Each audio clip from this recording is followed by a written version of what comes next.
C'était pas possible dans mon cas de faire l'opération si j'avais pas eu d'enfant. Je voyais pas l'intérêt. Enfin, c'est comme, enfin, je sais pas, j'ai une peur que si j'ai pas d'enfant, je fais l'opération et que après je veux un enfant, je reprends du poids. Mais en fait, non, c'est débile parce que tu peux être suivi en fait pendant la grossesse avec ton chirurgien ou une diététicienne et puis tu fais attention à ce que tu manges. Donc là, il y a pas de peur à avoir. Donc non, en fait, si vraiment tu as envie de la faire, fais cette opération.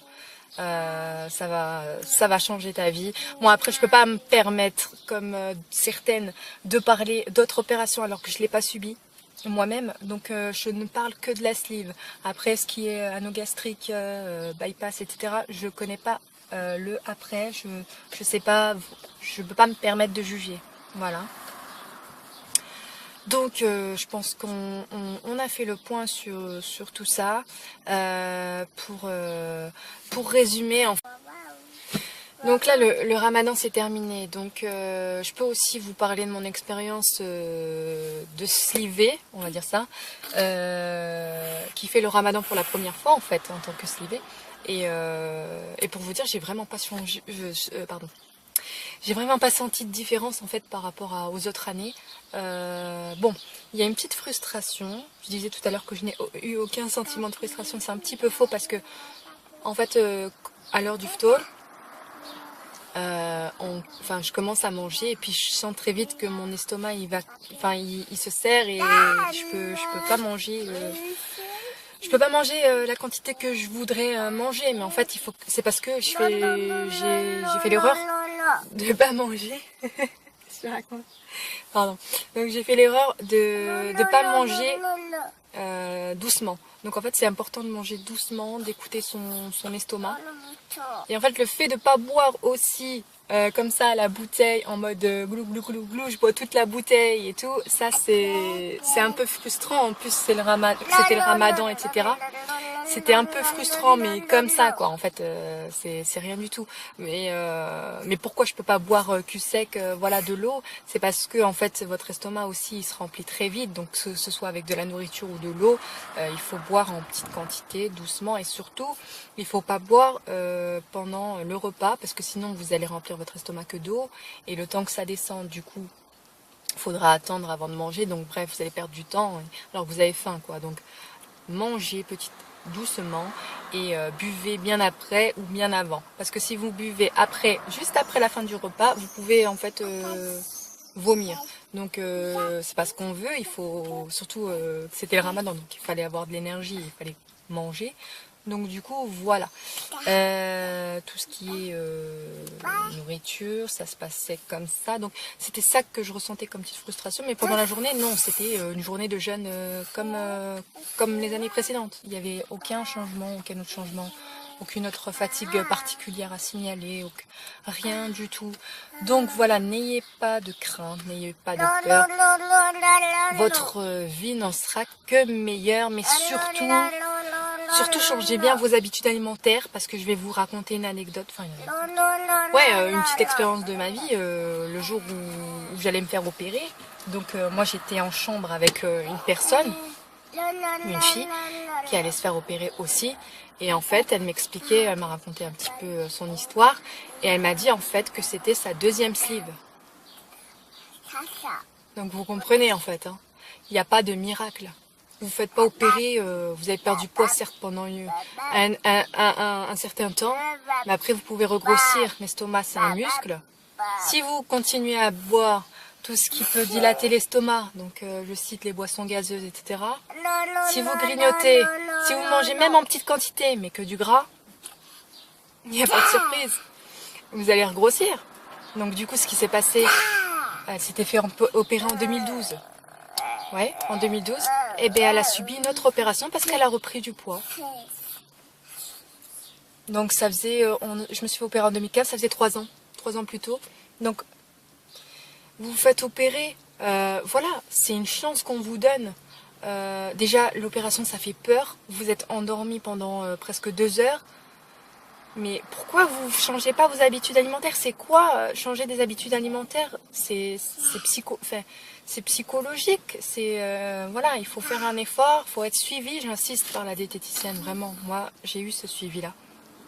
Voilà, même si, certes, c'était pas remboursé par ma mutuelle, c'est pas grave, c'était quelque chose qui était pour moi et qui allait me changer psychologiquement et voilà. Donc, c'était pour moi nécessaire. Après, si vous êtes une personne qui n'a pas besoin d'être poussée, d'être encouragée, voilà, si vous vous sentez autonome, voilà, vous n'avez pas besoin d'être suivi. Mais voilà, donc c'est pour vous dire en fait que les personnes qui disent ah, mais elle a choisi la facilité, elle va se faire opérer, c'est bon, voilà, elle va perdre tous ses kilos sans effort, sans... Mais non, non, non. Non, l'estomac c'est un muscle. Si tu ne changes pas tes habitudes alimentaires, que tu continues à boire sans modération du coca, etc., que tu manges que du gras, tu regrossis, c'est comme ça. Donc voilà, moi, alhamdoulilah, j'ai compris ça, j'ai vraiment compris. En fait, moi, je suis repartie vraiment de zéro et des bases saines que j'avais avant, je les ai gardées, mais je les ai carrément exagérées de ouf parce qu'avant, je me permettais une boisson de temps en temps, etc. Alors que là, pas du tout. Certes, bon, des fois, j'avoue, le petit thé à la menthe normal, je me fais plaisir, mais ça va pas être tous les jours. Donc, et c'est un verre aussi, donc c'est pas non plus une canette comme ça, et puis tous les jours que je vais t'avaler ça. Non. Donc c'est important de changer ses habitudes alimentaires et ne rien prendre comme un miracle, parce que rien n'arrive par hasard. Et comment dire, chaque perte de poids, c'est le résultat d'un effort. Voilà. Donc vous n'allez pas moi je connais des personnes qui se sont fait opérer bien avant moi et qui sont jamais arrivées, alors qu'elles sont beaucoup plus petites de taille que moi, elles sont jamais arrivées à descendre vraiment plus bas que moi au niveau poids. Donc voilà, si vous changez pas vos habitudes alimentaires, voilà, il y a pas de miracle. Comme je dis, il n'y a pas de miracle, c'est tout. À côté de ça, c'est important, il faut reprendre une activité sportive ou bien continuer son activité sportive, c'est important parce que sinon, voilà, vous avez la peau qui est flasque, à tendance flasque, vu que vous perdez vite. Du coup, la peau se détend et a tendance à être flasque. Donc c'est pour ça qu'il faut faire du sport. Moi, personnellement, je fais beaucoup de natation. Quand j'ai le temps, je fais de la piscine. Et donc, voilà. Donc après, pour toutes les personnes qui sont intéressées par l'opération, la sleeve, et qui se demandent qu'il faut aller voir, quel médecin, etc. Parce qu'il y a des tonnes de médecins à aller voir. Voilà. Je peux vous raconter en détail dans une autre vidéo justement quel médecin il faut aller voir, etc. Donc il n'y a pas de souci, dites-le moi en commentaire et je me ferai un plaisir de vous faire la vidéo.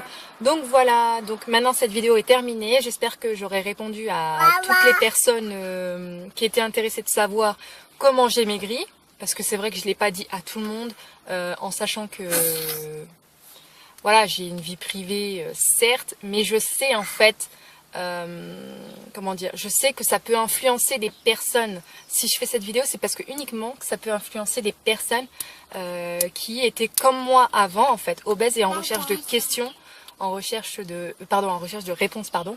Et voilà, donc ça c'est pour encourager vraiment les personnes, parce que moi sur YouTube, vraiment, avant de faire l'opération, rien que je regardais des vidéos sur la sleeve, etc. Et je me suis fait plus peur qu'autre chose, vraiment. Hein. Entre les personnes qui avaient tel problème. Oh, chaque cas est atypique, hein, vraiment. Voilà, allez voir aussi un chirurgien réputé qui a l'habitude de faire ça, qui a de bons échos. Enfin voilà, vous n'allez pas voir un chirurgien où c'est vous le premier opéré, quoi. Enfin, moi, j'aurais jamais fait ça. Bref, donc voilà. J'espère que la vidéo vous aura plu et que j'aurai apporté les réponses que vous voulez.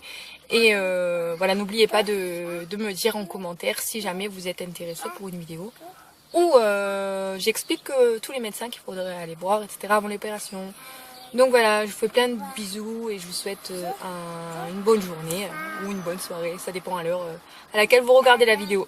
Donc gros bisous. Ciao.